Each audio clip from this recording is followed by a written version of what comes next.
Bonjour à toutes, bonjour à tous. Voici la vidéo numéro demi cœur de Swan. Cœur de Swan, je vous montre la 2018, fiche numéro 3. On va parler d'organisation des besoins humains. On a vu la partie projet comme un canevas, les fondations du projet. On a vu l'introduction avec de la vidéo Cœur de Swan 215. Et maintenant, on va voir, toujours dans la saga méthode projetée. Projeté, c'est un acronyme, hein, P-R-O-J-E-T-E-R. Hein, vous voyez, projeté, P pour penser le projet comme un canevas, R pour repérer les fondations, O pour organiser les ressources humaines, J pour justifier les créations du projet, E pour encadrer une équipe projet, T pour traiter un portefeuille de projet, E pour établir une culture projet, R pour récompenser les acteurs du projet. Et on terminera par une conclusion, Cœur de Swan 224. Alors, on va parler donc effectivement de ce qu'on appelle les ressources humaines, les besoins humains. On parle aussi de PP, on dit les participants, hein, les personnes participantes, donc les parties participantes, tout ce qui est en rouge là, tout ce qui est personnes.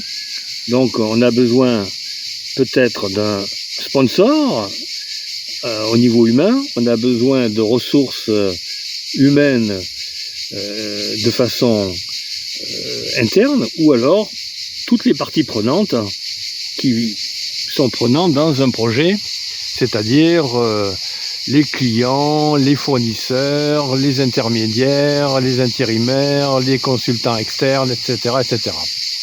Donc dans un projet, on a besoin de beaucoup de personnes si votre projet concerne évidemment un ensemble de personnes.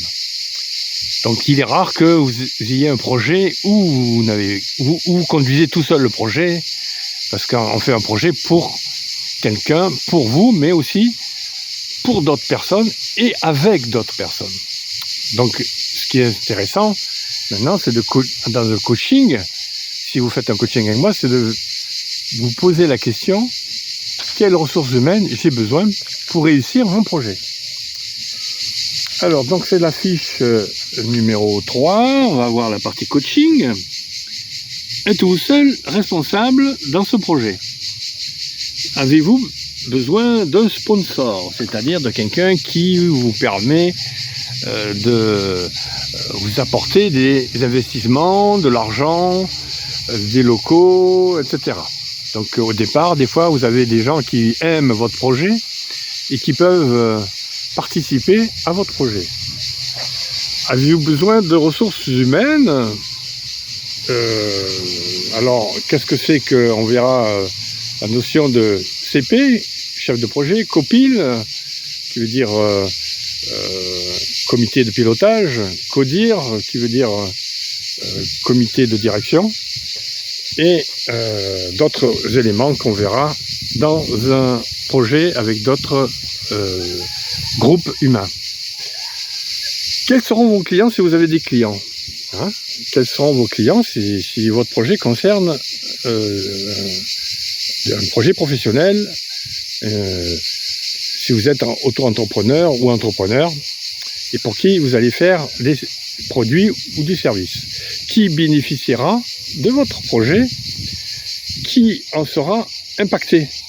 Ça aussi, c'est important de savoir, même s'ils ne sont pas des clients finaux, quand vous faites un projet, ça fait travailler aussi votre famille, ça fait intervenir par exemple vos enfants, ou dans votre couple ou dans votre famille.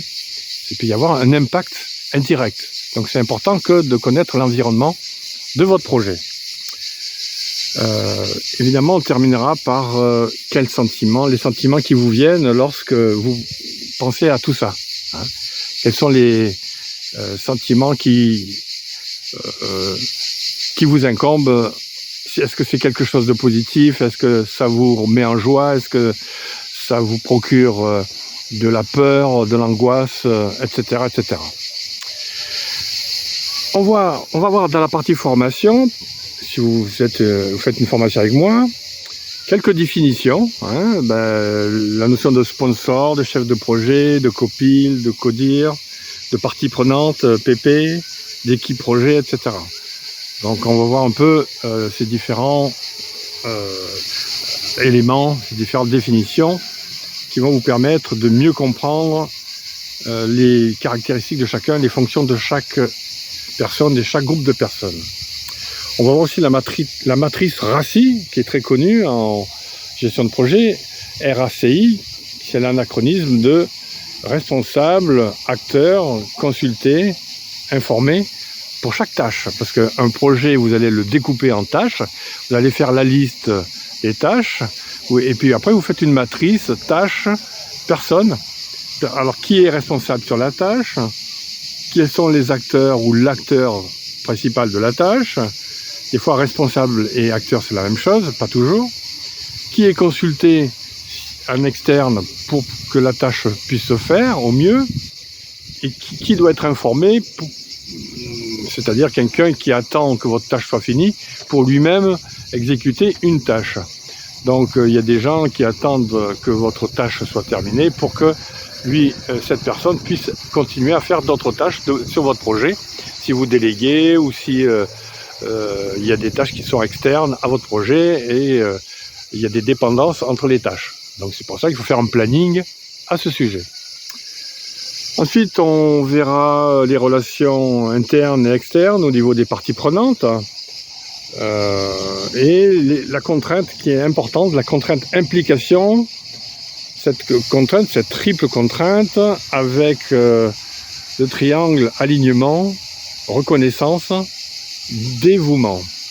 C'est-à-dire que plus vous êtes aligné, plus vous êtes impliqué, ou inversement, plus vous êtes impliqué, plus vous êtes aligné. Plus vous êtes reconnu, et plus vous vous impliquez. Plus vous êtes dans le dévouement, plus vous êtes impliqué et inversement. On verra donc les relations alignement, reconnaissance, dévouement en fonction de l'implication. Et inversement, en fonction de l'alignement, reconnaissance, dévouement, vous verrez si l'implication est augmentée ou si elle diminue. Ensuite, on verra une matrice qui s'appelle la matrice PP, entre un graphe où il y a une partie en ordonnée le pouvoir et en abscisse l'intérêt, et qu'est-ce que ça donne. Et on terminera par un exercice, organisez vos besoins en ressources humaines. Hein. On verra si vous avez besoin pour votre projet qui est important pour vous. Si vous avez besoin d'un sponsor, si vous avez besoin d'une équipe à mettre en œuvre, une équipe projet, et quelles sont les parties prenantes dans votre projet, les clients, les fournisseurs, les consultants externes, les banquiers, les assurances, etc., etc. Il y a plein de personnes qui devront être sollicitées, les administrations, les pouvoirs publics, etc. Voilà, j'ai fini pour ce qui est cette phase des ressources humaines. On verra dans la prochaine vidéo les créations de projets, c'est-à-dire tout ce qui est en rapport avec la créativité, la création de produits, de services, etc. d'un projet. Je vous souhaite une bonne matinée si c'est le matin pour vous, une bonne soirée si c'est le soir pour vous, et une bonne nuit si c'est la nuit pour vous. On est à Olbus-Riquier, le jardin Olbus-Riquier de hier. À très bientôt. C'était Soigny.